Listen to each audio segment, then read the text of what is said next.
Hello, dear audience, hello, and dear listeners. Today we continue with Business Communication module, and this one will be dedicated to verbal and non-verbal communication.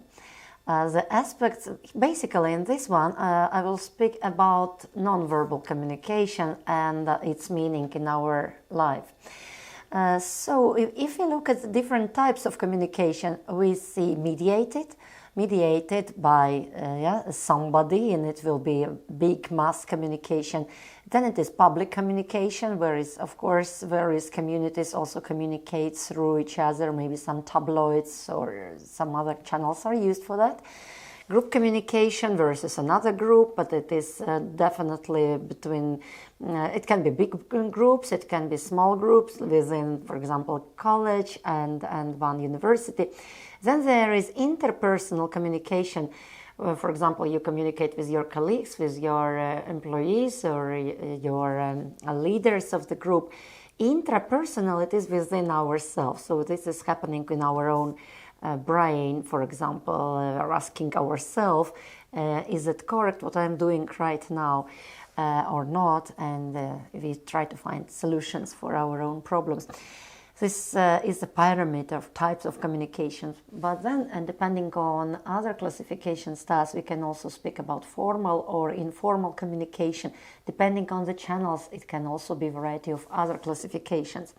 But now let's focus on this in this session, particularly on non-verbal. But I will briefly remind us what verbal one means. So verbal is the exchange of information through words. In other words, we use wording to articulate our thoughts, and it can be written or it can be oral.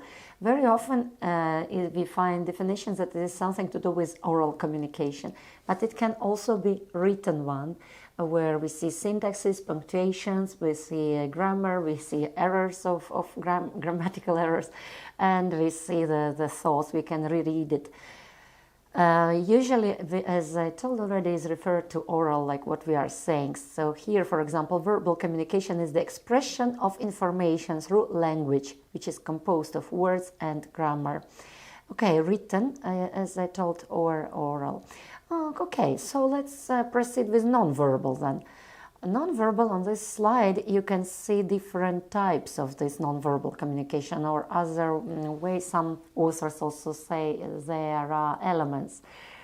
Okay, paralinguistic is something to do with this our linguistics, things, feelings, possibilities, skills. Then it is body language, which is very often referred to actually non-verbal communication. We use it like synonyms.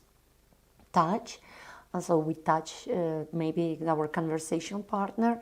Tones and sounds we use, we are very happy, we say hello, hi, salut, yeah, and we are less happy or we are very sad, we are in apathic mode. It will be really heard by, perceived by our partners of communication.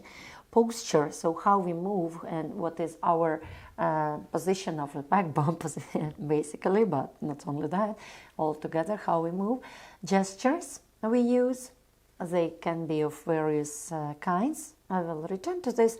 And then eye contact, do we keep eye contact? Is it comfortable for our partner or not? This will also affect our communication. Humor is here as a separate dimension. Usually humor is not divided as a separate sign, but here it is. Well, mostly because humor can be seen by face, and it is somehow separately from facial expression, although it's not really correct, because facial expression is a bigger term which should include not only humor but other feelings and expressions. Okay, so speak it more terms which are naming this type. So chronemics is the use of time, and it is also speed of speech. For example, somebody is speaking slowly and telling what to do and what to expect in this session, and another person can be irritated by this. It's too slow for another person. Instead, other communication partner is speaking very, very fast, and we sometimes get confused, especially if it is foreign language for us, and we just cannot grasp the meanings. So chronemics, of course, tell us a lot about the character, yes, of the speaker. And if we can modulate with chronemics, we can, of course, get certain effects.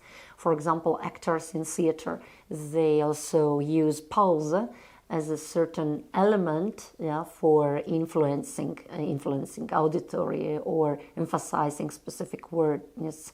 This can be taken into consideration when we stand in front of auditorium. And I remember some professors where I was studying, they were really keeping their pauses. They were able to move with this intonation and really make slower pass of the intonation of the whole phrase, and then faster again. So it was really amazing in a sense. So it was co-experience, really living through the problems or some terms during the lecture. Vocalics as the tone which is used to communicate the message. And this is something to do with emotions. So it is happy, is maybe sad, is angry, maybe sometimes we are jealous, more metallic tone comes, we are becoming irritated, we are sarcastic. Another person normally gets it, but of course we can also train. To get it better and to train and to be good, effective communicators, we have to learn to listen, as I already was mentioning this before. The biggest problem for communication is that while one person is speaking, another is already preparing the answer. Is not really listening to the partner, but thinking of own answer. And of course, we might be very sensitive sometimes to some particular tones and maybe not sensitive to others because we were expecting something to hear. But then we are maybe we were tuned to hear certain things, and those things were important for us, and this tone we remember. Sometimes we receive it and perceive it a bit differently than the person actually told, and that's an interesting where subjectivity and objectivity comes in the picture. If we are already upset with what was said before, we hear somehow the next phrase like already offending to us, or something which maybe damages our self-esteem, and we try to be protective. Although communication partner didn't mean it that way. For the partner, it seems that just told, and of course when they speak back, one person thinks that it was extremely rude, for example, extremely sarcastic. Another person, I just told, and actually they say really with different intonations on later. Now that's interesting how we perceive also this vocalics differently, being on one side or another, being a communicator or a perceiver, and depending on our mood. Haptics.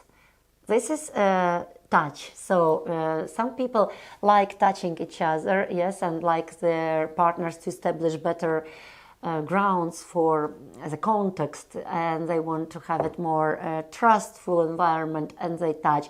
Sometimes in psychological counseling, it depends, of course, on the moment, depends, and we can use touch, sometimes even hug, yeah, we touch, feel another person. We feel when this moment arrives when it's important to give utmost support. And some other, of course, we should be aware of the individual differences. Sometimes people are really scared of being touched, yeah? So we cannot really use this with everybody. We cannot, we should feel this moment. Sometimes it can be irritating, as I just told, that, well, some people try to kind of enter to your personal space, and this is also something to do with this proxemics, so how far the person comes into your space, and especially starts touching you, or maybe being too friendly when it is the first stage of contact development. Another person is not ready yet, so it's two elements, touch plus proxemics, which is a bit problematic and can create some problems. Of course, if we have friends, it is instead supposed to be some, like French do bisous, so they kiss each other on cheeks and they come very close to each other. Is a cultural difference here about proxemics and about haptics as well. All the other things, of course, also are depending on culture. Kinesics is body language and facial expression together. So it's gesticulation plus our smiles, our micro expression when we read an email and we become furious, angry, we are maybe we need more explanation, we think why this person is writing in such a long way or something else, and in our at this moment in our face there are certain expressions appearing and certain muscles are moving. So this is also called kinesics. And various artifacts which accompany all this is our appearance, for example. It is surrounding, like a table, a computer, maybe a telephone, our style, how we are dressed. So these are artifacts together with which create an image together and is responsible for our also brand creation. Okay. These are the types, but again explained. So facial expression. We have to pay utmost really respect to this factor that we stand in front of people and we have to be aware of our facial expression. Interesting, when I was a student, we had a professor on anatomy and he didn't have somehow facial expressions, or it was always the same. And it was so difficult to guess if you are going in the right direction when we were trying to pass the exam. So it was very difficult exam, this experience, and we were really horrified because he was just sitting as a statue, and it was also very difficult to perceive his lectures. In some moments it was better not to watch him because it seemed like awkward really. Facial expression. So we have expressive face, we can use it, and we know famous actors who use the face, pantomimes, who are able to demonstrate full gamut of feelings, and we coexist in this moment with these people and their wonders and their happiness and other emotions. So body movement and posture, this is absolutely connected with culture. Why? Because this can be, some body movements are connected with what is accepted and what is allowed in certain corridors of movements. And for example, Italians move more and they gesticulate. If we move on with the next moment, they have very expressive gestures. And now it's considered as another language. Actually, Italian nonverbal or gesticulation language is really on the status of independent language. That's interesting. So in some places, if you start to gesticulate in this very active way in Finland, for example, people would start to have doubts. Why are you so... is everything all right with you? What has happened? If you were so exaggerating something, why such an agitating behavior? But of course, with today's world where we travel, where we see internet and different speakers and we have our families around the world and so on, we are more ready for meeting different the corridor of gestures and so on. But yes, still 20 years ago, I remember we were surprised by Spaniards and the Italians, those who came to Latvia for different exchange programs. It seems they gesticulate a lot. Yes, another explanations for eye contact. So some people have this eye contact like is too profound, is really like they're staring at you. And this, of course, is not really comfortable. They're not really looking, and that is an interesting moment, how to find this optimal dosage, yes, of eye contact, that it is not making uncomfortable feelings and that does not cause anxiety in another person. And avoiding eye contact, that is again problematic. If the person is looking somewhere else constantly and doesn't look at us during the conversation, we are not comfortable either, because the person is either searching for a word or is maybe very timid, or is, see, this goes in parallel. If I start to turn away my eyes, then I also start to close myself. Yeah, well, this is normal if you have congruence. But we try to help another person, yes, if a person is avoiding eye contact, and we try to encourage the person to speak more. Look what happens with teenagers. If you work also with young students or first-year students, is automatically, if you're an empathetic person, that you try to establish the contact and you come closer, or you link your head and so on. This is understandable. On the other hand, we don't know what is happening in the brain of that person, and somebody can build more defenses as a result of this, because they think, why you help me so much, or what's wrong, and they actually try to avoid you even more. So this is also to keep in mind. Sometimes we have clients who are really avoiding. We can let it be smoothly, and we see it depends, because it can be also personal differences, yeah.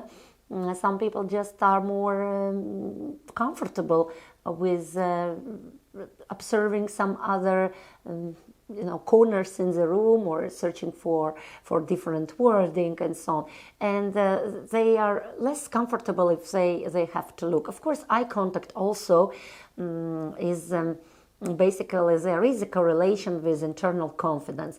If the person is confident in what he or she is saying, is basically is able to keep eye contact longer.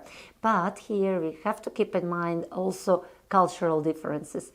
When I lived in Cambridge in dormitory, and my colleague was from Japan, and she was avoiding eye contacts. Although I was studying this in a cross-cultural psychology course, somehow I was thinking, why she doesn't feel comfortable with me? Why she's so timid? What am I doing wrong? And how can I help her in a way to feel more comfortable? And I was really surprised when she said that she's a group leader of one organization, and it was not easy for me to accept first moment. I was very surprised. And so, oh, she's a group leader, so she has followers, she has somebody who comes to her home regularly, they discuss something, and she has this group meetings, and she organizes activities for everybody. She's very liked, and she's very not only accepted, but they actually are followers of hers. So that gave me a very strong lesson that when it's written in a school book something, we should take it really seriously. It was written that, yes, Japanese avoid eye contact, and they have another perception of it.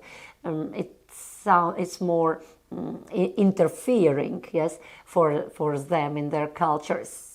Yes, well, it is so. Later, when I was also adapted to her style, and she was adapted with mine, etc., there was no any more problems with that. But we didn't have problem. But anyway, it is an example from my experience.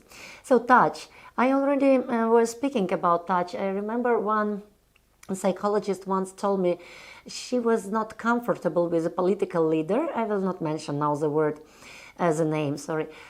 She was not comfortable because he was constantly putting his hand on her shoulders, like they are really big friends. And she said, I didn't feel big feelings to him or his political views, and I didn't like them and share them. So why would I? At the same time, he feels like comfortable and he feels good, and I don't want to make situation uneasy for him. So it was problematic. In one point, she tried to tell this to him, and luckily he understood, because it was very very too friendly, to say, very casual, like as if they are very close friends. For her perception it was, and for him, he was like this with many people. So it was not very personal something. Instead, for her was quite personal, and she had very uncomfortable moments. So space, yes, okay. We have to choose space. Yeah. Sometimes we are standing in auditory, and I remember that some students, they are. If, for example, they are alone, and so a big group is not yet there in the group, in the whole room, and I am approaching them, and to have little small talk before the lecture, and they're trying to sit, with distance and so on, and they cannot really accept it. Well, of course, you have feelings. Yeah, some people have this proxemics. Maybe they are coming also from areas which is suburban areas or countryside. They have bigger, in general, distance. And this beautiful YouTube video where Alan Pease, for demonstration, asks one lady from the room. There is one big room where Alan Pease speaks about gestures, and yes, he invites one lady to the stage, and she steps away. He comes closer to her to speak something, and she again steps back. He comes closer again, and she's really like in the corner of the stage already. And he said, "Are you from the little town?" And she mentions where is she from, and he's joking about it. Don't you find that in I don't remember where the place took place. I think it was New York, but I might be wrong. Well, don't you find that New York is too aggressive for you? She said, yes, definitely. And you can see her face, and she said, yes, definitely, it's too aggressive for me. It's too much, it's too close. Well, if you're coming from the city where it's very big, intense, big population and density of population, of course, our personal space is different than when we are living in a countryside. This is obvious. But here is also, again, individual differences. Some people are more comfortable, and this is something to do with basic trust and basic distrust we have towards others. Okay, and another, last but not least, is voice. So how we modulate the voice, and this is, of course, reading. Sometimes we listen, and that's a good role. And to be good listener, we also give such signs that we are here with the person, like yes. And if we don't do such signs, another maybe on the telephone is asking, "Are you here? Hello?" Yeah. So we were lost, and. So it's a very important aspect of communication. And then this will leave an impression for the partner. Are we really with him, her, or not? Or we lost sight? Okay. So nonverbal is wordless signals. Yeah. And nonverbal behaviors, these gestures which you make, your posture, your tone, voice, eye contact, they send all the time messages to the public. Okay, the roles, the why we have this nonverbal communication. We repeat something which is verbally already told, something which is told, and then by our gesture we can prolong the meaning of it.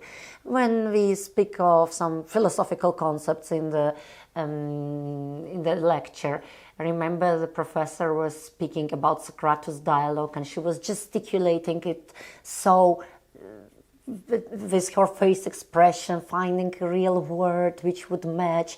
And yes, that whole moment was, in a sense, maybe sometimes theatrical, but we were involved. Yeah, it was co-involving. And it was, of course, repeating very often something what she's saying with her gestures.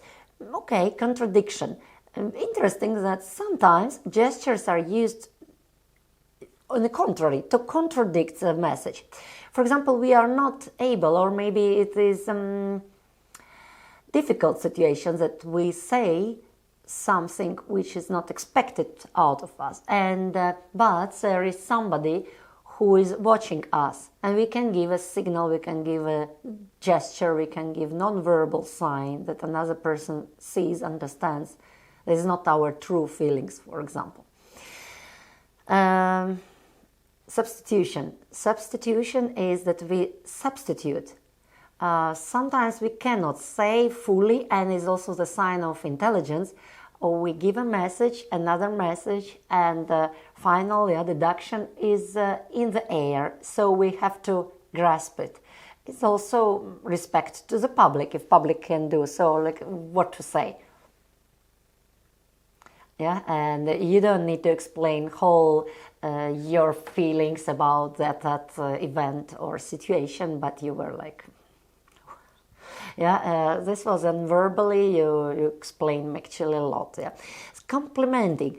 It may add or complement your verbal message. So you act like this unverbally, also act complementing verbal message. It's a little bit like repetition.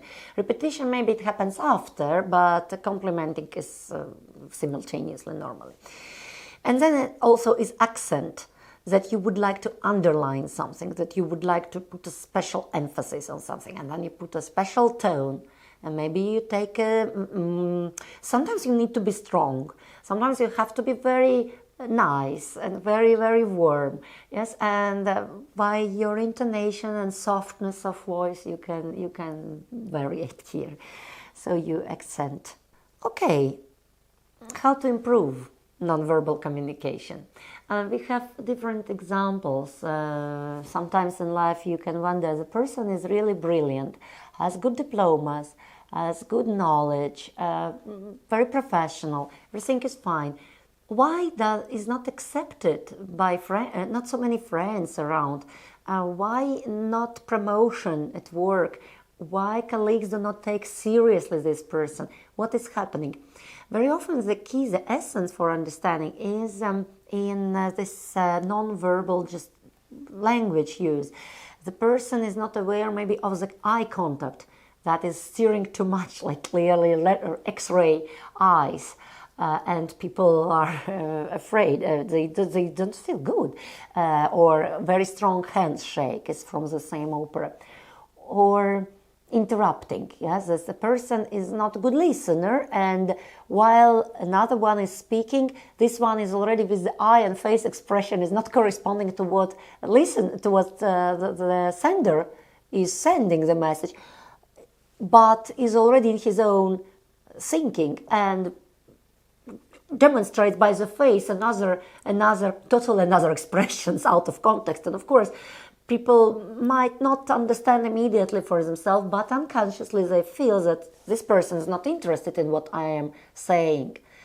This person is probably ignoring me, or I'm not interesting for him, or why would I try? Yeah, so this is something we get sometimes. Plus, we are not aware of our smells. This is an important aspect, and people don't want to speak about it normally.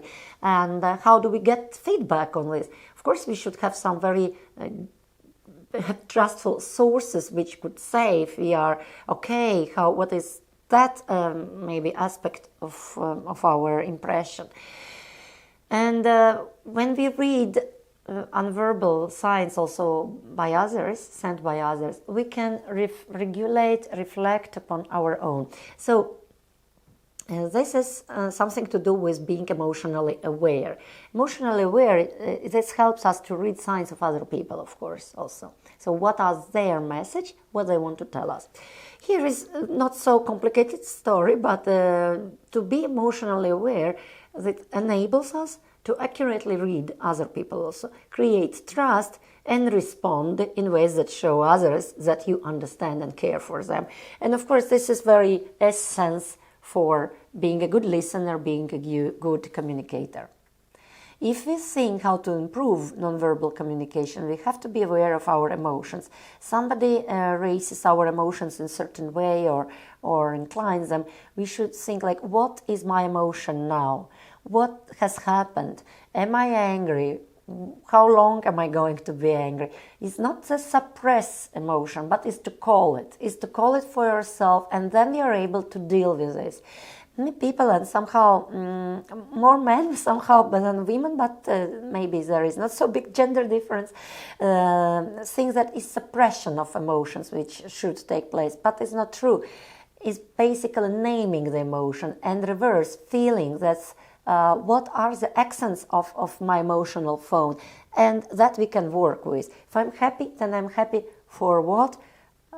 How happy I am, what is the scale of my happiness, how can I deal with that? Okay, when we read another person, his or her gestures, we need to pay attention to inconsistencies. If the person is saying, yes, wonderful to see you, okay, very good to see you, and so on, but at the same time is saying, I'm so happy to see you, I'm really, really happy, or, oh, really, this happened to you? Oh, so sorry, really. Oh, this is a big inconsistency. The other person says, oh, sorry for some event in our life, but actually doesn't hide smile and a really shining, bright face. So this is definitely inconsistency here. Something which we should pay attention to, and we can figure out what has happened, why this person was envying maybe past successes, or maybe not connected with us. Of course, it could be something happened completely to that person. Automatic thought arrived while we were speaking about our story, something else has happened. Better to clarify before we jump into conclusion anyway. But of course there is a signal. Then we look at nonverbal communication as a whole group. So we are in the auditory. We start to see one person is yawning and looking at the window, another person is sitting somewhere, third one is doing some repetitious maybe movements, observing shoes of another colleague and so on. Is it time for little break? Is it time for humor? Is it time to introduce little joke? Yes, avocado. Trust your instincts. Okay, sometimes we say, no, this person didn't do anything wrong to me. Why should I be careful? Or I don't have any concerns. Was nice with me, was polite. But instinctually, we have something is wrong. The interesting part is that we have a computer. Our brain is a wonderful computer. Here with video, with digital technologies, we can put on pause and you can see when I was blinking and we can analyze. But this is the same. It's happening with our computer, just that it is stored immediately somewhere very deep. Not everything is on the surface. But next time we speak with the person, we don't know how, we don't know from where, but it comes this gut feelings, yeah, that what to expect out and maybe not to expect out of the person. So we have to trust our instincts. That's what is saying this point. Again, by this slide, we will look at nonverbal signals, how to evaluate them. So if the person is having good eye contact with us, comfortable for us, of course it's good establishment for having trustful atmosphere. So facial expression, is the person worried? Is the person living in big sorrow? You know, the eyebrows go up, here lips go down, very much slower actually speech and than usual for the person would be. Doesn't smile during. So we see that facial expression is, of course, is on sorrow mode. Then something probably has happened and it would be difficult for the person to concentrate on complicated matters or share our joy. And here we, as good listeners and senders of information, we read this and we accommodate ourselves. Maybe some joyful information, something will happen to us, we don't say to that person or not at this moment. Yeah. Tone of voice, okay, clear, we analyze this, we are hearing it. Postures, Are these postures very stressed? Are they more of vertical mode or are they more horizontal? Is person using fingertips? This basically is used by people who are more authoritative. They would like to be heard of. They need their opinion to be absolutely remembered. And it depends how the person is doing that. If this is, of course, abstractly is one effect, like look at the window, look, here is beautiful picture, sunset, and so on. And another is people is really doing like that. So this is very rude and very aggressive, actually.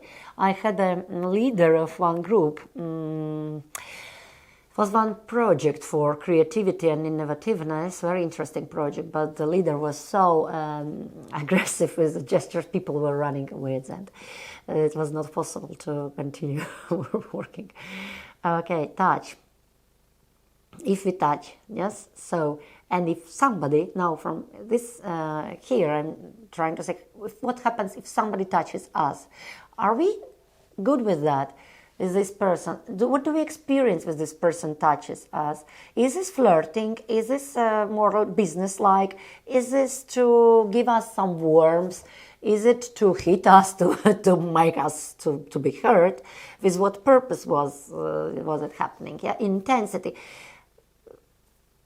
What is the intensity of emotions? What are the intensities? So we are really asking these questions.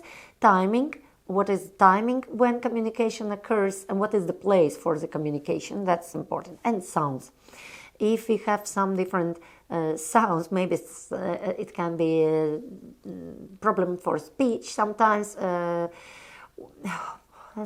people use several, like, they are speaking with different feelings. It can be health issues. It can be maybe at the moment person feeling tired, very trying to understand what's going on, very anxious.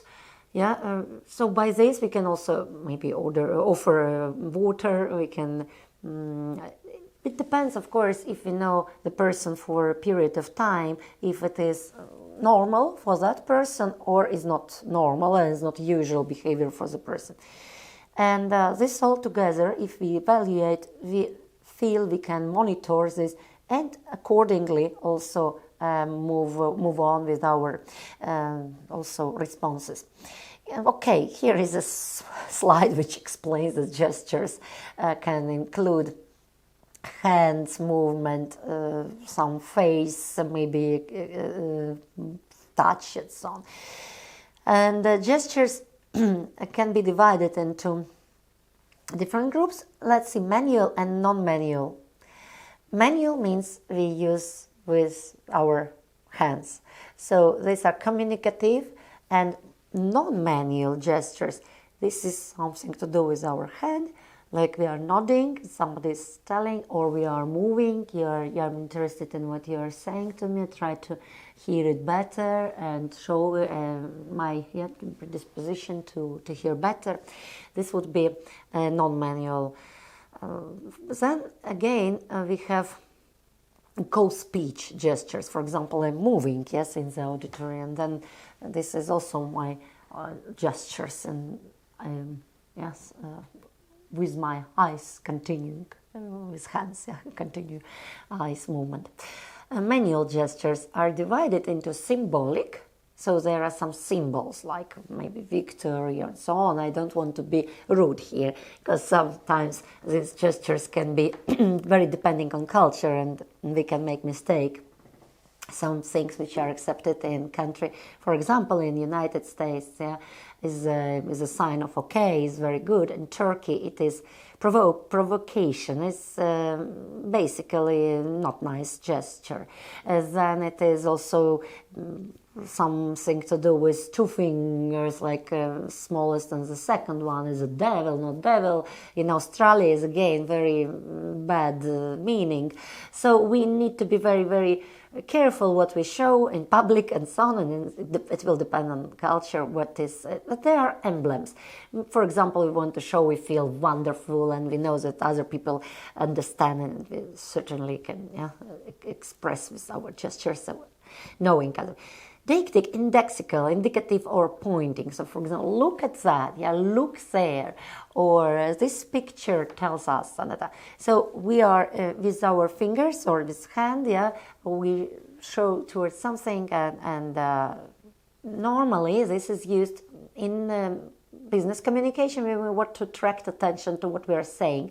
And Alan Pease again is teaching how the person can keep attention. There was one interesting moment. A woman needs to come for a man leader, yes, a manager of the organization. He's sitting in a very comfortable position. He doesn't want to listen to her. At some point he's sitting like that, like, okay. So he's really comfortable. He is really, and so what she's doing, she sits next to him, and despite of the fact that she's in her blouse and she's in her skirt and so on, she decided to mirror this one. And then she takes a pen and starts to indicate, yeah, and she shows him what she meant, what she was meaning. She shows him and she indicates, look there, look here. After a while, he's absolutely doing what she's telling him to do.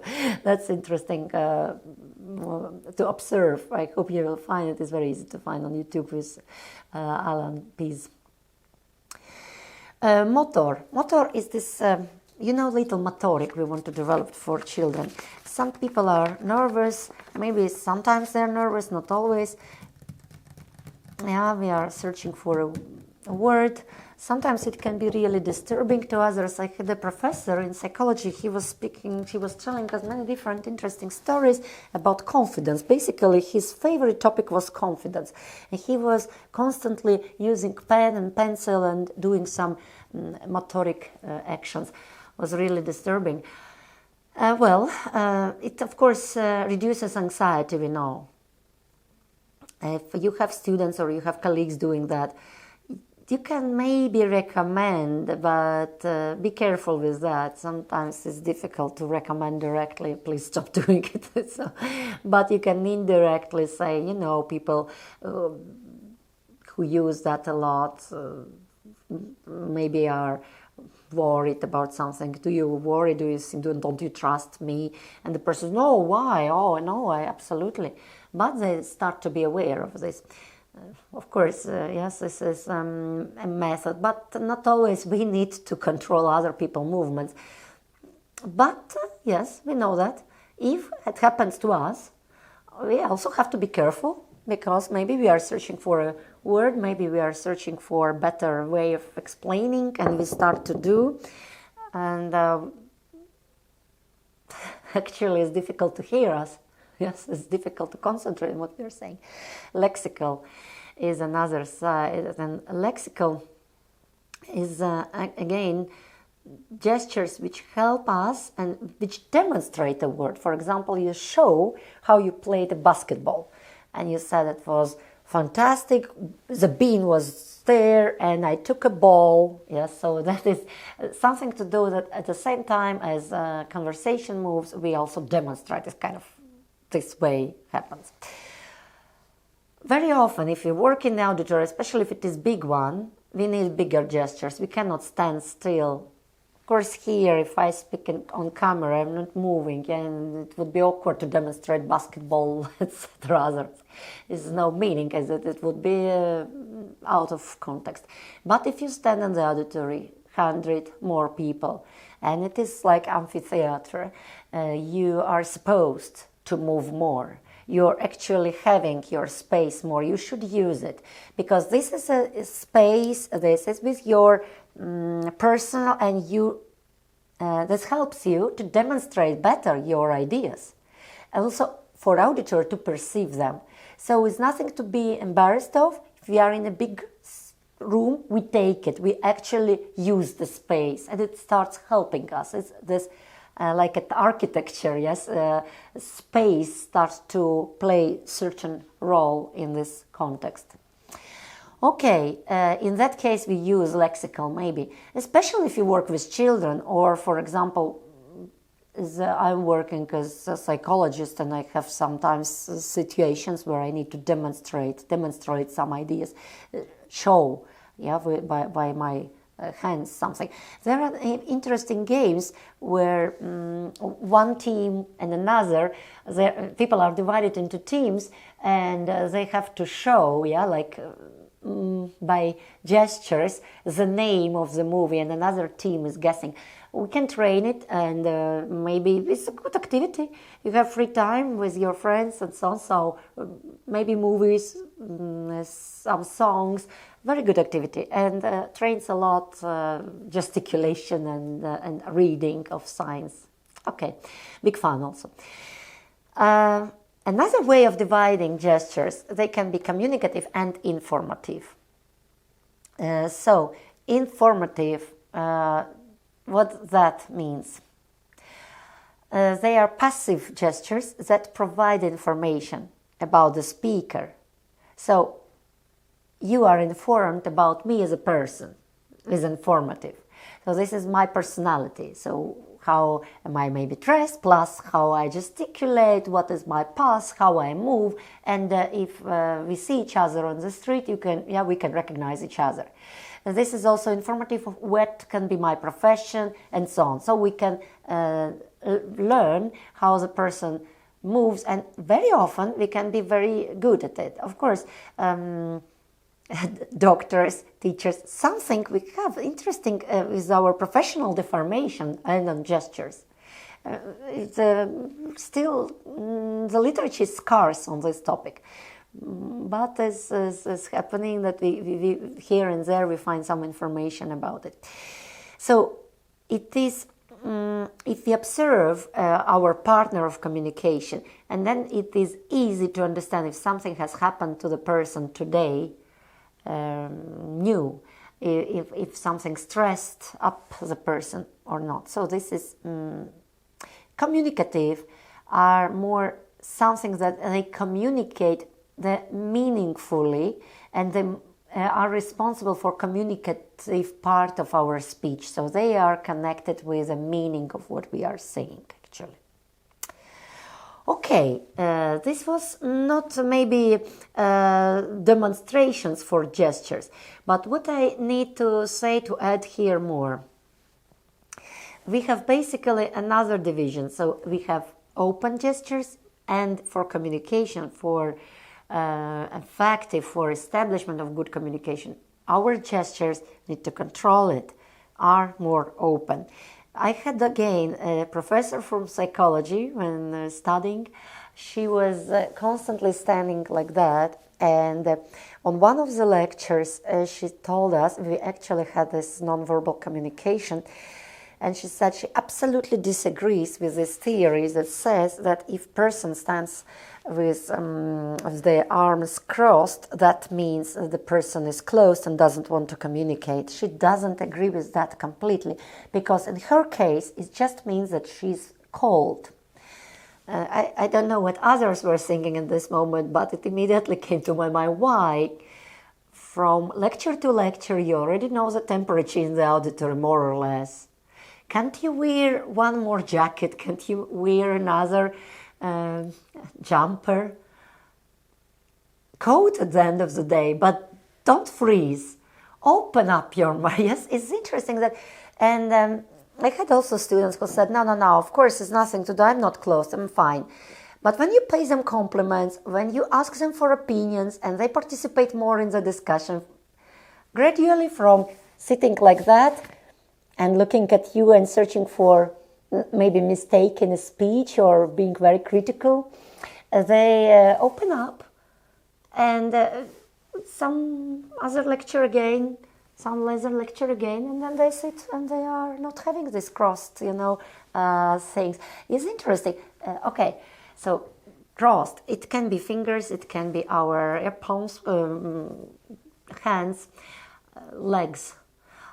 We need for protection is obviously we cannot be completely open 100% all the time. If you want to give a message that we trust our partner and is nothing to hide from our part, and that we are open, actually it's better to think of it and open more. Yeah, our hands, our shoulders, our full posture, yes, towards another person. And when we are completely comfortable, then we are sitting more relaxed way. Okay, this is another, again, very important moment. Then we have also gestures which are accompanying our conversation in the sense that it gives warmth and empathy. Then altogether, all our phrases, they speak about it. And again, phrases non-verbally, which says that we experience some disgust, distrust, and we are annoyed maybe. So we start to find some imaginary problems on our suitcase, and it can be always some kind of little hair or something. But interestingly, with one partner we don't search for this, and another one, if it comes to the conversation, and suddenly something happens. If this happens towards us, somebody, this is a certain sign. Why? What happened? Why we are provoking this person? What makes this person to feel uncomfortable? Why this person wants to distance him, herself from us? Yeah, so this is a sign. It can be either friendly or we can be direct, asking. We can try to understand, figure out. Sometimes it's a sign for maybe organizational intrigue or something. Okay, I would like to recommend you read books on this non-verbal communication. Basically, Alan Pease is the best one because it started, but it's not only him. Today, so many. On the internet, we have very different possibilities to find and to read more of gestures and how to use them, what they mean. Important thing is that we have to read them as sentences, as phrases, and not to forget that it can be also individual differences. We cannot interpret them through our prism or our personality only. Yeah, we should observe the person. We should know the person's behavior, and then figure out how usual, unusual this gesture is for him or her. Okay, and be reflective. Be happy to experiment. If you do not touch enough your friends, then please do and see the reaction. If they like, don't like, maybe something more happens that you become more friendly with each other. Or reverse, if you touch all the time, start not to touch so much and see again the reaction. So there is lots of fields for experimentation again. Thank you for your attention. Bye-bye.